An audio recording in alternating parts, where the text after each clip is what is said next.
주안의 만나 4월 21일 월요일 묵상을 함께 나누도록 하겠습니다. 오늘 말씀은 누가복음 24장 13절에서 35절까지의 말씀으로요. 엠마오로 가는 두 제자라고 하는 제목으로 함께 묵상을 나누도록 하겠습니다. 오늘 본문에서는 예수님의 부활 이후에 엠마오로 향하던 두 제자에게 나타나신 예수님에 대한 내용을 말씀을 하십니다. 어제가 부활절이었습니다. 부활절이 되면 우리들은 부활하신 예수님에 대한 소식을 듣고 이 소식이 우리들에게 소망이 됨에 대해서도 함께 나누게 되지요. 그런데 혹시 부활의 소식을 듣고도 마음의 감정의 그 변화가 없다든지 혹은 여전히 절망의 그늘 속에서 시간들을 이제 보내고 있지는 않으십니까? 우리가 그럴 수가 있습니다. 부활의 소식들이 있었지만 그것이 나에 대한 내용으로 직접적으로 다가오지 않아서 여전히 슬픈 빛이 우리들의 얼굴에 있을 때가 있습니다. 오늘 본문에 나오는 엠마오로 가던 두 제자가 그랬습니다. 예수님이 부활하신 날 엠마오를 향하여 가던 두 제자들이 있습니다. 이들이 왜 엠마오로 갔는지는 모릅니다만 제자들이 있는 예루살렘을 떠나서 엠마오라고 하는 곳으로 걷고 있었습니다. 그런데 이들이 그날 있었던 일들을 알고 있어요. 예수님의 무덤을 찾아갔던 여인들이 전해준 이야기들이지요. 예수님이 부활하셨다고 말하는 천사들의 이야기, 그리고 제자들 중에서 그 무덤에 가서 시체가 없는 무덤을 본 것에 대한 이야기들을 들었습니다. 그리고 이들은 엠마오로 가면서 이 일들에 대해서 함께 이야기를 나누고 있습니다. 하지만 이들의 얼굴에는 슬픈 빛이 있었습니다. 예수님의 부활로 인한 기쁨이 아닌 슬픈 빛이 있었습니다. 자, 이렇게 슬픈 빛으로 이야기를 나누고 있는 이들에게 부활하신 예수님이 나타나셔서 동행하십니다. 이들로 하여금 슬픈 얼굴을 만들게 한 이들의 감정은 나타나신 예수님을 알아보지 못하게 하지요. 예수님께서 나타나셔서 이들이 서로 하는 이야기가 무엇인지 묻자 오히려 이들이 예수님을 질책합니다. 어떻게 최근 일어난 이 큰 사건을 알지 못하는가? 나사렛 예수의 일이다. 이 사람은 하나님과 모든 백성들 앞에서 말과 일에 능한 사람이다. 그런데 우리 대제사장들과 관리들이 사형 판결에 넘겨서 십자가에 못 박았다. 우리들은 이 사람이 이스라엘을 속량할 자라고 바랬었다. 그리고 여자들이 말한 것, 이 사람이 다시 살아났다라고 하는 말을 들었다라고 이렇게 이야기를 합니다. 이들의 말에서 중요한 포인트는 자신들이 예수님에 대한 기대를 가지고 있었는데 그 기대가 이루어지지 않았다라는 것이죠. 그 기대는 이 예수가 자신들을 속량할 자라고 하는 그 기대였습니다. 이 예수가 자신들의 메시아일지도 모른다라고 하는 기대가 있었던 것이죠. 그런데 이 예수가 죽었고 살아났다라고는 하는데 그것이 믿어지지 않는 것이에요. 그래서 이들의 얼굴은 슬픈 빛이 머물러 있는 것입니다.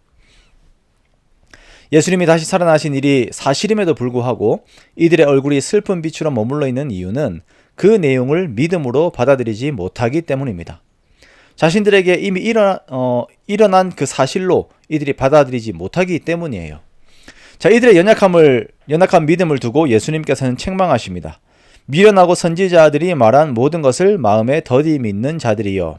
그리스도가 이런 고난을 받고 자기의 영광에 들어가야 할 것이 아니냐라고 하시면서 책망을 하시죠.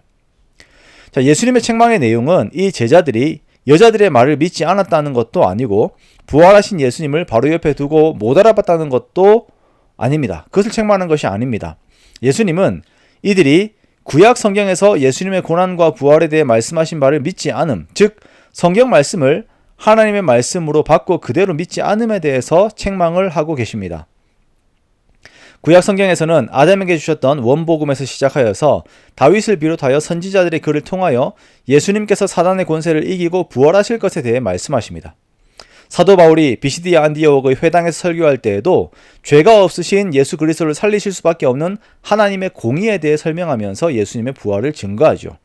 이렇게 구약에는 하나님께서 그리스도를 다시 살리심에 대한 내용들이 증거가 되어 있습니다. 그래서 예수님은 엠마오로 가는 두 제자들에게 구약 성경에서 예수님에게 쓴 글에 대해서 자세히 설명을 하세요. 자, 그리고 이들의 고남 속에서 함께 유하여서 식사를 하게 되고 예수님께서 떡을 떼실 때에 이들의 눈이 밝아져서 이분이 예수님이심을 알게 됩니다. 그리고 예수님이 사라지시죠. 자, 이렇게 부활하신 예수님을 만난 제자들은 예수님으로 인하여 자신들의 감정이 변화된 것에 대해서 이야기를 나눕니다. 단순히 살아나신 예수님을 만났다라고 하는 것이 아니라 예수님을 아직 예수님으로 몰라 배웠을 때에 길에서 말씀하시고 즉 질책하시면서 성경을 풀어주실 때에 자신들의 가슴이 뜨거워졌다는 것을 말씀하시죠. 이 과정에서 제자들은 하나님께서 세우신 계획, 그리스도의 죽음과 부활이 실제적으로 이루어졌으며 그것이 자기 자신들을 위한 하나님의 이행이었다라고 하는 것을 느끼게 된 것입니다. 그들이 실망했던 포인트, 그 앞에서 이야기했던 그 포인트가 있죠. 예수님이 자신들을 속량할 자라고 바랬던 그 희망이 사라졌다라고 생각하면서 얼굴에 슬픈 빛이 있었지만 예수님께서 성경을 풀어주시면서 하나님께서 이루어 가시는 이스라엘의 속량, 즉 하나님께서 자신들에게 주시기로 원하셨던 그 주어진 구원이 실제로 이루어졌음을, 그 과정들 속에 그리스도의 부활이 있었고 그 부활이 자신들에게도 주어지는 것임을 알게 되면서 이들의 가슴이 뜨거워진 것이죠. 예수님을 만나서 하나님의 뜻을 알게 되고 자신들을 향한 하나님의 뜻을 알게 되고 그 심령이 뜨거움으로 변화된 이들은 다시 예루살렘으로 돌아가 제자들을 만나게 됩니다. 마침 제자들도 부활에 대한 이야기를 하고 있는 중이었습니다. 이에 이 두 제자들의 증언이 더하여져서 예수님의 부활에 대한 더욱 확실한 증거들, 그리고 부활의 영향력들이 이들에게 주어지게 됩니다. 그렇습니다. 우리가 부활에 대한 지식들을 알고 있습니다. 그리고 우리들이 더욱 구해야 하는 것은 이 모든 것들을 이루신 그리고 이루실 하나님의 크심을 우리가 믿는 것입니다. 예수님께서 부활하신 자신을 보이지 않으시고 성경만 풀어주실 때에 이 제자들의 마음이 뜨거워졌습니다. 그들이 하나님께 반응하였기 때문입니다. 우리가 이것을 두고 함께 기도하기 원합니다. 하나님의 말씀이 나의 작은 지식, 나의 감정, 나의 의지를 지배하게 하시고 그 말씀의 영향력으로 뜨거운 심장의 사람이 되기를 함께 구하기 원합니다. 그리스도의 부활이 단순한 기독교 교리가 아닌 실제로 나를 위하여 일어난 일이며 부활의 첫 열매 되신 예수 그리스도와 함께 우리도 부활의 선물을 얻음에 감사하며 주어진 오늘을 더욱 힘있게 뜨겁게 살아가는 우리가 되기 원합니다. 그렇게 오늘도 부활의 소망을 가진 자답게 더욱 살아있는 하루를 보내는 저와 여러분의 복된 삶들이 되시기를 주님의 이름으로 축원합니다.